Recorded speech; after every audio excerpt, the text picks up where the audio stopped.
Welcome to the Plato Paradigm, a paradigm shift in reading Plato's dialogues. Episode 58, Euthyphro 12c to d. Socrates and Euthyphro last time came to the conclusion that it is not the case that wherever there is apprehension, there is also a sense that one is worse than somebody else, or that someone is better than oneself. But when in every instance of feeling that someone is better than oneself, or that one is worse than someone else, then there is apprehension. This is a conclusion reached by Euthyphro, who was asked, he didn't have to agree, he was asked if this was the case, and he agreed that it was the case. I suggested then that it is not obvious that if you have an authority figure who's obviously better than you are, this doesn't mean that you have to have apprehension. You could feel protected, for example, or loved, but Socrates himself adds in the question the point that if you've done an embarrassing deed and you have antagonized the authority figure, then you fear and have apprehension regarding the future. We may conclude that Euthyphro has a competitive nature and for this reason is apprehensive both of his father and of gods, which would actually be an act of hubris, that he feels competitive towards them. But the main thing for now is to understand that because of Euthyphro's decision, every instance of reverence or shame occurs with apprehension, but there are also many other instances of apprehension which do not involve eidos, reverence or shame. On a Venn diagram, deos, apprehension, would be a big circle, and it would completely enclose a smaller circle, which is eidos, shame or reverence. This is in fact what Socrates now goes on to say. Ukar orthos echelegen hinagar deos enthakai eidos, al hinamen eidos enthakai deos, umentoi hinage deos pantachu eidos, epipleon gar oimai deos eidous. So it isn't correct to say where there is apprehension, there too is reverence or shame, eidos, but where there is eidos, there too is apprehension. But eidos isn't everywhere where there is apprehension. For I think that apprehension is more than reverence or shame.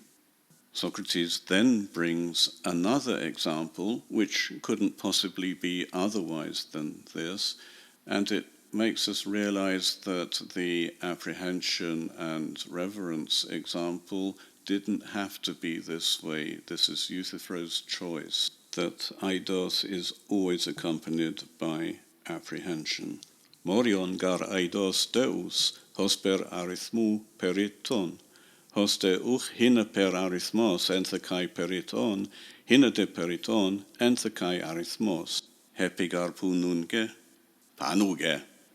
For eidos, reverence or shame, is a part of apprehension, just as the odd is a part of number, so that it isn't the case that where there is number, there too is the odd, but where there is odd, there too is number.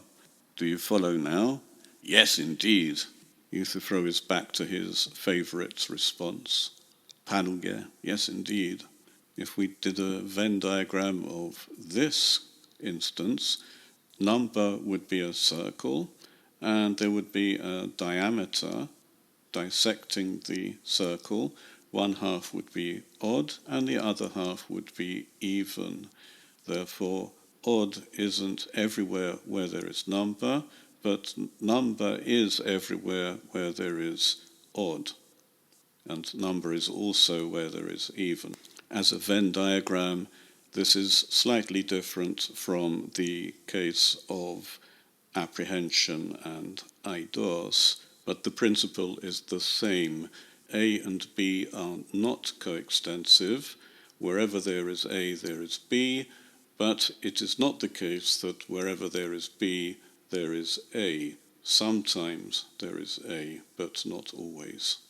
Now Socrates returns to the point, the subject of justice and the holy. To toiuton toinon kai legon eroton, ara hina dikaion enthekai hosion, hina men hosion enthekai dikaion, hina de dikaion u pantahu hosion, morion gar tu dikaiu to hosion, huto fomen alos soi doke, uk al huto, faine gar moi orthos legen.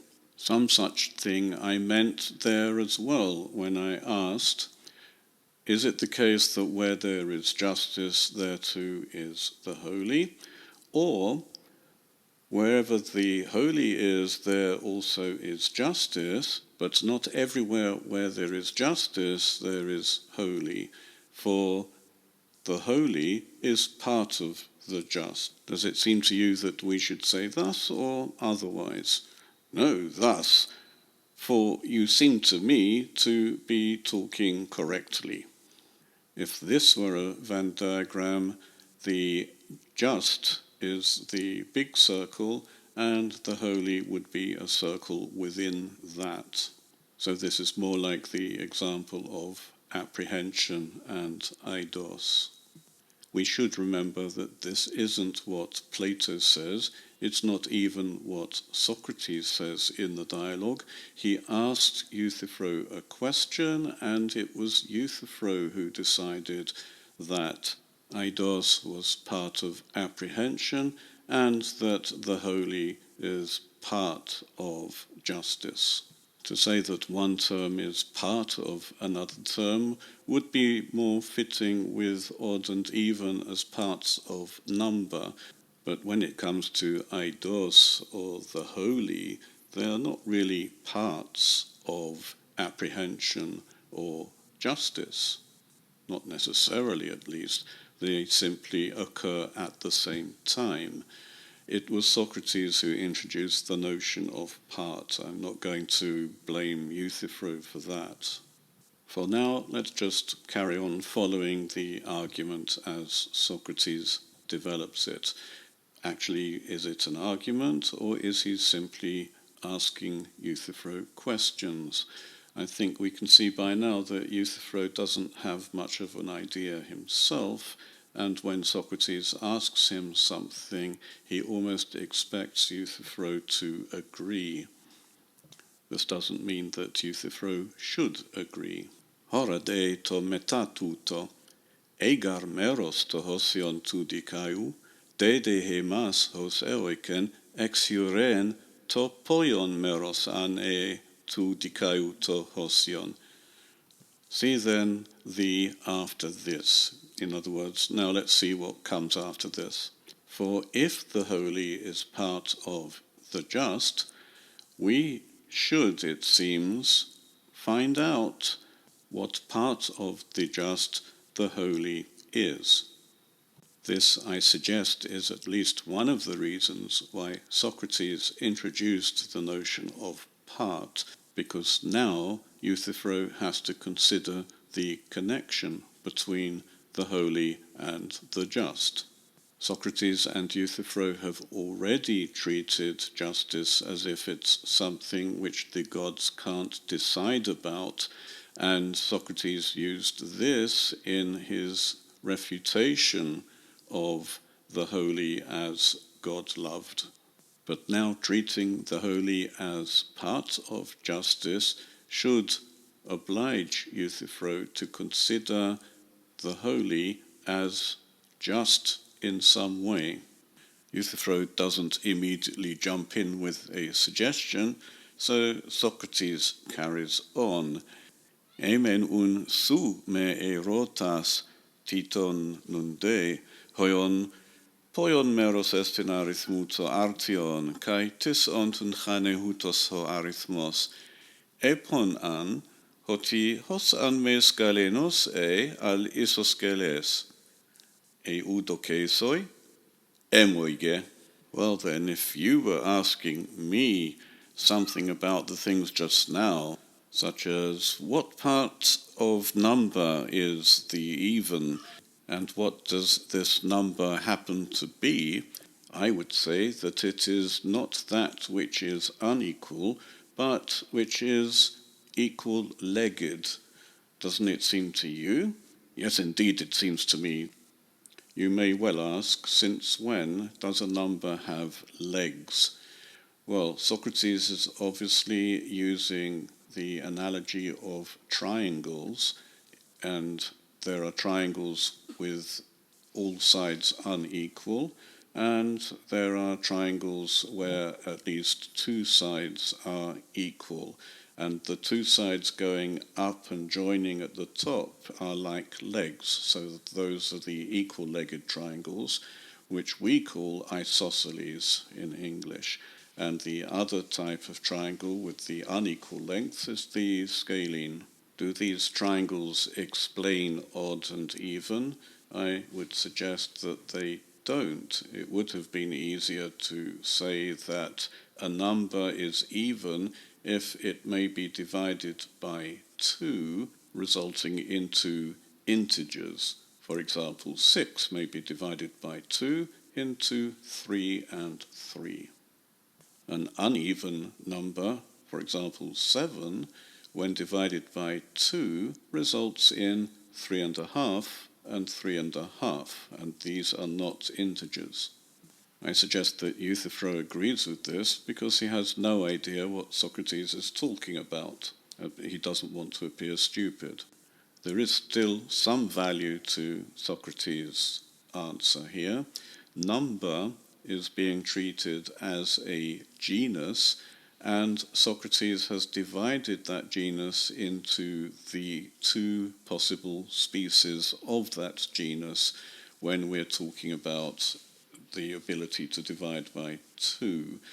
There are the numbers which are, as he says, unequal, and there are numbers which, as he says, are two-legged, based on the analogy of triangles.